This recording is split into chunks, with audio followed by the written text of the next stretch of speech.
이런 꽃을 피운다는 것은 아름답잖아요. 근데 거기서 머물면 안 되고요, 열매를 맺는 것까지 가야 되죠. 하나님은 이런 우리 인생 한 사람 한 사람을 향한 그런 목적, 계획이 있어서 우리 이 땅에 보내셨어요. 근데 정말 많은 사람들이 원래 내가 이 세상에 태어난 목적을 잃어버리고 사는 거예요. 내가 왜 사는지도 모르고 살아갑니다. 매일매일 하루하루 바쁘게 살아가는 그 사람들이 뭔가를 쫓아서 바쁘게 살거든요. 여러분, 오늘 주일이고 공휴일이라서 그렇지만 그래도 길거리에 나가보면 사람들이 어디론가 열심히 바쁘게 움직여요. 뭘 따라가느냐? 여기 보면 세 가지입니다. 세 가지. 첫 번째는 이익을 따라서 사는 겁니다.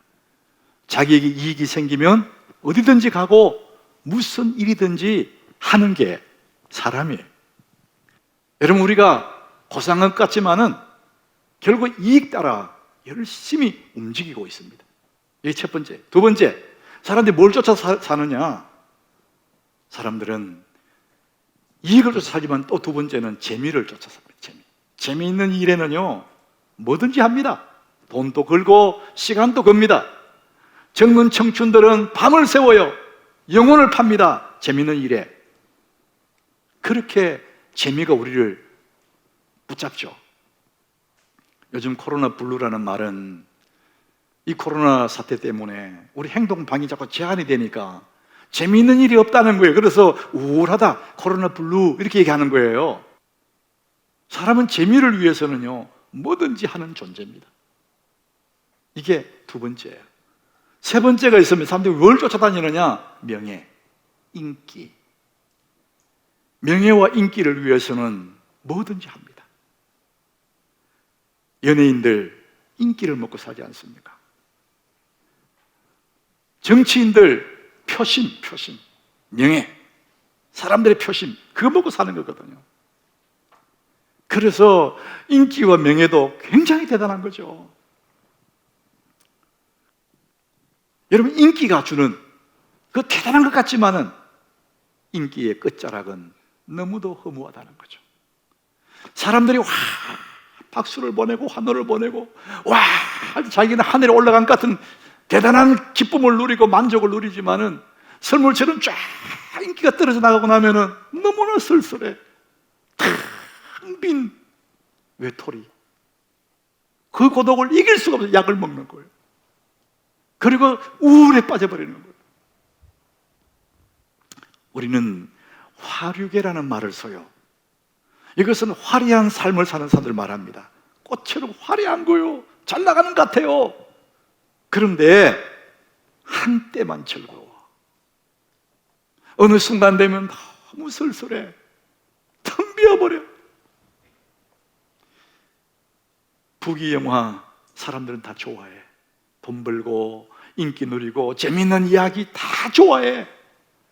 여러분, 부귀영화 최고의 부귀영화를 누렸던 사람이 솔로몬이에요. 솔로몬만큼 부귀영화 누린 사람 누가 있나요? 근데 그 솔로몬이 부귀영화를 다 누린 그 끝에 자기의 심경을 전도서 1장 2절에 이렇게 밝혀요. 전도자가 이르되, 자기 자신을 가리키는 거죠.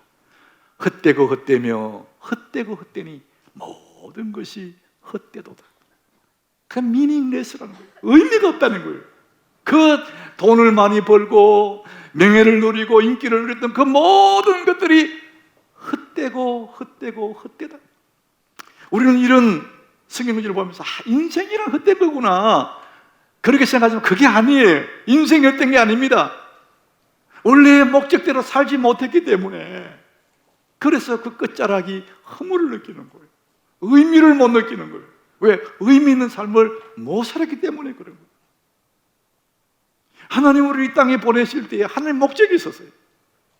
우리 사람에게 주어진 의미가 있었어요. 그런데 그 의미를 잊어버리고 화려한 꽃만 피우니까, 화류계처럼 사니까 열매가 없거든요. 그러니까 인기의 끝자락에 느끼는 것은 너무 쓸쓸하고 눈물이 나고 후회되고. 사랑하는 여러분, 여러분들은 지금 무엇을 위해 사십니까? 바쁘다 그러고 열심히 사는 것 같은데 결국은 세 가지입니다. 여러분, 돈, 재미, 인기, 명예. 이게 이거거든요. 여러분, 그것이 나쁘거나 잘못됐거나 죄도 아니에요. 그러나 그것이 우리 삶의 목적은 아닙니다, 여러분. 성공이라는 꽃을 피워야지. 그럼 거기서 머물면은 아무것도 아니라는 거죠. 한 단계 더 나가야 된다는 거예요. 꽃 피우는 인생이 있고 열매 맺는 인생이 있다는 것입니다. 자, 오늘 우리 본문 14절에 보니까 한 여인이 나오는데 이 여인을 한번 보십시오. 두아디라시에 있는 자색 옷감 장사라 그랬어요. 그냥 우리는 자색 옷감 장사 이 한 단어만 봐도 이 사람이 비범한 사람인 걸 알게 돼요. 하나님을 섬기는 루디아라 하는 한 여자가 있다. 이 두아디라시에 루디아라는 사람이, 이 사람이 뭐 하는 사람이냐면은 자색 옷감 장사라는 거예요. 그 당시에 자색 옷을 입는 사람들은 상류층 사람들이에요. 자색 옷을 입고, 이게 왕족들이나 상류층 사람들만 자색 옷을 입어요. 그 얘기는 뭐냐, 이 장사는 루디아라는 이 사람은 굉장히 상류층의 사람이라는 거예요. 많은 부를 누리고 있고 명예를 누리고 있는 사람이라는 겁니다. 자, 그런데 이 여자가 돈 많이 벌어서 큰 집 짓고 잘 먹고 잘 살았다. 그럼 그녀는 꽃만 피는 인생이에요. 그리고 열매 없는 인생이 됩니다. 그 또한 마지막에 meaningless, 헛되고 헛되다, 그걸 느끼게 될 겁니다. 그런데 이 여인은 자주장사하고 상류층 사람들과 교류하고 많은 부를 누렸지만 거기서 끝나지 않고 열매 맺는 삶으로 나가는 것을 성경은 우리에게 보여주고 있습니다. 우리를 이 땅에 하나님 왜 보내셨느냐? 요한복음 15장 1절에 하나님의 의도가 있습니다. 예수님의 친히 하신 말씀이 나는 참 포도나무요 내 아버지 농부다 그랬어요. 하나님을 농부로 비유했습니다. 여러분, 농부의 마음은 한 가지밖에 없어요. 그 다음 절에 보면 농부의 마음을 기록합니다. 가지에 붙어있지만 열매 없는 가지는 잘라내는 겁니다. 그러나 열매 맺는 가지는 더 맺게 하기 위해서 그 가지를 잘 돌봐주시는 거예요. 깨끗하게 해주시는 거예요. 농부의 마음은 그 나무에 열매 맺는 것, 포도에 주렁주렁 열매 맺는 것이 농부의 마음이고 기쁨이고 그것을 기다리고 있는 것이죠. 세상이라는 정문에 우리 심겨진 포도나무와 같습니다. 꽃만 피우고 성공하고 잘 먹고 잘 살고 그 농부의 마음과 어긋난 거죠. 그래서 하나님은 오늘 이 본문에서 루디아라는 한 여인을 통해서 우리의 삶을 어떻게 살아야 되는지를 보여주고 있습니다. 자, 오늘 12절에 보니까 이 루디아가 사는 지방이 빌립보거든요. 자, 거기서 빌립보에 이르러서 누가? 바울과 그의 일행들 신랄 거예요. 빌립보 지방에 이르러 어디서 왔느냐 하면은 드로아에서 왔어요. 그 앞부분에 보면은 그 드로아에서 뭐 했느냐? 환상을 본 거예요. 저 아시아 쪽으로 복음을 전하려고 하니까 성령이 막아요. 그리고 환상 중에 마게도냐 사람이 손짓을 해요. 우리를 와서 좀 도와달라고. 그래서 드로아에서 출발해서 빌립보에 도착한 겁니다. 빌립보에 도착했어요. 근데 그 빌립보라는 그 도시가 얼마나 중요한지를 설명하는데, 이는 마게도냐 지방의 첫 성이래요. 이 마게도냐는 요즘에 유럽입니다. 유럽으로 가려고 하면은 이 빌립보, 그리스죠. 그것을 통과해 그쪽 들어갈 수 있는 거예요. 그 첫 번째 성이라는, 관문이라는 겁니다. 그러니까 이 빌립보는 굉장히 중요한 지역이죠. 또 로마의 식민지고. 그래서 로마에 지배받는 이 빌립보는 마게도냐 유럽의 관문으로 자리 잡게 돼요. 여기에 이제 바울과 일행이 도착을 한 거예요. 지난번에 우리 성지순례 갔을 때 보니까 그 빌립보 지방에 갔었어요. 근데 그 빌립보 도시에 또 들어오는 입구 쪽에 거기에 루디아의 집이 있었어요. 여러분, 이 하남시에 오려면은, 서울서 오려면은 황산을 지나오지 않습니까? 그 황산 거기가 하남시에 진입하는 관문이죠. 빌립보라는 이 도성에 들어가기 전에 루디아 집을 거쳐가는 거예요. 그래서 루디아라는 사람이 거기 살고 있습니다. 굉장히 중요한 지역이고 중요한 사람인 것을 성경은 밝혀주고 있는 거예요. 그래서 사도 바울이 이제 빌립보에 도착했습니다. 그리고 이제 이 유럽 마게도냐를 향해서 복음을 전해야 되는데 이 첫 번째 성, 이 빌립보에 도착한 거예요. 그곳에서 이제 복음이 시작이 돼야 되는데 지금 아무것도 없죠. 그래서 안식일 날 강가에 나갔습니다. 기도하러 강가에 나갔는데 강가에 가보니까 여인들이 몇 명이 있는 거예요.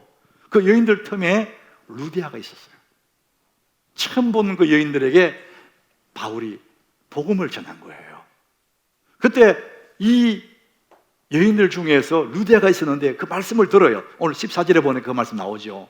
도아데라 시에 있는 자색고감 장소라는 하나님을 섬기는 루디아라는 여자가 있어요. 이미 하나님을 알고 있어요. 그런데 예수님을 모르는 사람이죠. 루디아라는 여자가 있는데 말을 듣고 있을 때에 바울이 전에 그 말을 듣고 있었어요. 그때 주께서 그 마음을 열어 바울의 말을 따르게 했습니다. 그냥 소리로 듣고 있었는데 소리로. 근데 주께서 그 마음을 열어서 그 복음을 받아들이게 만든 거예요. 따라합시다. 주께서 그 마음을 열어. 여러분은 오늘 하나님 말씀을 듣고 있거든요. 마이크로 들리는 소리를 듣고 있거든요. 근데 소리로 듣는 사람이 있고 감동이 되어서 주님의 말씀을 듣는 사람이 있습니다. 주께서 우리 마음을 감동하는 겁니다. 여러분 마음에 주님이 감동해 주시길 바랍니다. 그럴 때 우리는 하나님 말씀을 듣게 되는 거죠. 주께서 그 마음을 열어서 바울의 말을 따르게 했어요. 그게 복이라는 것이죠.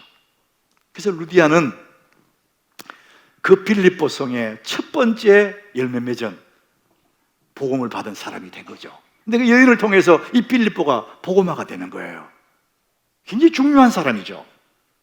이 루디아는 그야말로 상류층의 사람이고 그 시대에 요즘 말로 하면은 실크나 울 같은 고급 원단을 취급하는 큰 보매상을 했던 사람일 거다 이렇게 보는 거예요. 그래서 로마의 지배에 있는 곳이니까 더욱더 로마의 상류층과 교류하는 부와 권력과 이것도 다 가진 사람이 루디아라는 것이죠. 근데 이 루디아가 이방인 여자인데 예수의 복음을 듣고 첫 번째 열매가 된 거죠. 그리고 그 가정을 다 예수 믿게 만드는 거예요. 만약에 이 여인이 돈 많이 벌어서 상류층 사람들과 어울리고 재미있게 흥청망청 잘 먹고 잘 살았다 그러면은 아무것도 아니죠. 근데 이 여인은 예수의 말씀을 듣고 복음을 듣고 예수를 믿고 그래서 새로운 인생을 살게 되는 거죠. 지금까지는 화려한 꽃을 피웠다면 이제는 열매 맺는 삶으로 살아가기 시작합니다. 열매 맺는 인생. 따라합시다. 열매 맺는 인생.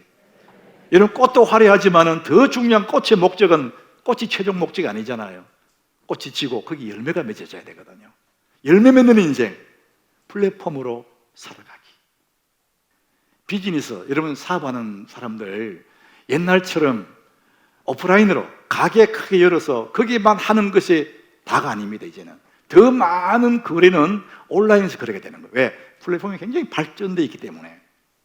그래서 요즘은 중간 상인이 없어져요. 자꾸. 옛날에 중간 상인이 많이 끼어 있었거든요. 이제는 직접 직거래를 하는 직거래. 직구한다 하잖아요. 플랫폼이 굉장히 발달돼서 그래요. 중간 상인이 없다. 미들맨이 없어진다는 거죠. 자꾸. 지금 시대가 그렇습니다. 사업에는 자꾸만 중간 상인, 미들맨이 사라져요. 그러나 복음에는 우리가 믿는 예수 그리스도 이 복음에는 반드시 이 복음을 전해줄 미들맨, 중간 사람이 꼭 필요합니다. 이 사람 없이는 복음이 전해지지가 않아요. 로마서 10장 13절에 굉장히 중요한 말씀을 합니다. 우리 같이 한번 읽어봅니다. 누구든지 주의 이름을 부르는 자는 구원을 받으리라. 여러분 굉장히 복음이에요. 누구든지. 여기는 나도 포함되고 이름도 포함돼요. 돈 있는 사람, 없는 사람, 가난한 사람, 부한 사람, 병든 자, 건강한 자, 누구든지 주의 이름을 부르는 자는 구원을 받는다는 거예요. 어떤 자격도 필요 없고 예수 이름 부르면 구원받는다는 거예요. 자, 이게 복음인데 이제 그 다음 절에 보면은 중요하게 말하고 있습니다. 그런즉 그것이 복음인데 그런즉 그들이 믿지 아니한 이를 어찌 부르겠냐? 주의 이름 불려 구원받는데 안 믿는 걸 어떻게 부르겠냐? 듣지도 못한 이를 어찌 믿겠냐? 그 다음에 전파하는 자가 없이 어찌 들으리요? 결국은 예수 이름 부르게 하려면 누군가 전파해 줘야 되고, 그 다음에 그것을 듣는 사람이 믿어야 되고, 그 다음에 부르게 되거든요. 그러니까 전파하는 자가 없이는 아무것도 안 된다는 것입니다. 이 복음의 매개체, 복음의 미들맨이 필요하다는 것이죠. 전해주는 자가 없이는 아무도 예수를 믿을 자가 없다는 겁니다. 하나님 오늘도 이 복음의 매개체, 플랫폼들을 찾고 계시다는 것이죠. 영혼의 플랫폼. 루디아는 바로 이 빌립보 지방의 플랫폼, 복음의 플랫폼이 된 것이죠. 주께서 그 마음을 열어서 주의 복음을 듣게 하셨어요. 그것으로 끝나지 않고 15절에 가보니까 그와 그 집이 다 세를 받았다 했어요. 루디아 본인과 그 집, 그와 그 집, 이게 뭐냐? 오이코스입니다. 루디아 혼자 구원받고 끝난 것이 아니라 그 집이 다 세를 받게 한 거예요. 여러분, 세를 받았다. 그 당시, 지금도 세례 받지 않습니까? 세례 받다는 이야기는 그 당시에 나는 예수 믿는 사람입니다, 만인들에게 드러내는 것입니다. 커밍아웃 하는 거죠. 지금은 예수 믿는다고 드러낸다고 해서 손해될 게 아무것도 없어요. 그런데 그 당시에 핍박받던 시대이기 때문에 내가 예수 믿는 사람입니다 드러내면 많은 부분에 손해를 봅니다. 그럼에도 불구하고 나는 예수 믿는 사람이 드러내는 그 셀레브레이션이 뭐냐? 세례받는 거예요. 그래서 세례받아서 구원받는 것이 아니고 이미 믿는 예수를 세례받음으로 만인들에게 드러낸 신앙을 고백을 하는 것입니다. 이게 중요한 것이죠. 본인이 세례받았고 그 집이 다 세례받았습니다. 자, 그러면은 세례받음으로 끝났느냐? 쓰기에 보니까 그와 그 집이 다 세례를 받고 끝, 이게 아닙니다. 그 다음에 중요합니다. 우리에게 청하여 이르되, 바울과 신라에게 청하여 이릅니다. 루디아가 만일 나를 주 믿는 자로 알거든 우리 집에 들어와서 유하라, 우리 집에 사십시오, 밥 한 그릇 먹고 가십시오, 그 말이 아니에요. 우리 집에 유하라 하고 강권하여 머물게 하니라. 머물게 한 거예요. 우리는 이 구절을 보면은 왜 그렇게 했을까? 의미를 잘 몰라요. 고마우니까 점심 한 그릇, 밥 한 그릇 대접해서 보내겠지, 이렇게 생각하지만 이 구절 보면 그게 아니거든요. 우리 집에 유하십시오, 머무십시오. 그 강하게 머물게 만든 겁니다. 이게 뭐냐? 자신의 집을 복음의 현장으로 만들어버린 겁니다. 가정교회로 만들어버린 거예요. 그게 복음의 플랫폼으로 내놨다는 것입니다. 이걸 더 정확하게 우리는 40절에, 16장 40절에 가보면은 이제 알게 됩니다. 이 두 사람이 누구냐면은 바울과 실라죠. 옥중에 갇혔다가, 예수님 때 옥에 갇혔다가 찬송 부르고 기다가 밤에 옥문이 막 흔들리고 착고가 풀리고 거기서 나왔거든. 옥에서 나왔거든요. 옥에서 나와서 어디 갔느냐? 루디아의 집에 가요. 근데 루디아의 집에 갔는데 더 이상 루디아의 집이 아니라 그 가보니 누가 있었느냐? 루디아의 가족이 있었던 것이 아니고 형제들을 만났다, 이렇게 말합니다. 형제, 주 안에 있는 예수 믿는 사람들. 루디아의 가정은 이제는 예수 믿는 사람들이 모여서 예배하는 가정교회가 돼버린 거예요. 그래서 거기 가서 형제들을 만나서 위로하고 떠나갔다는 겁니다. 루디아는 자기 혼자 예수 믿었다가 온 가족이 세례를 받게 만들고 자기 집을 가정교회 플랫폼으로 내놓았어요.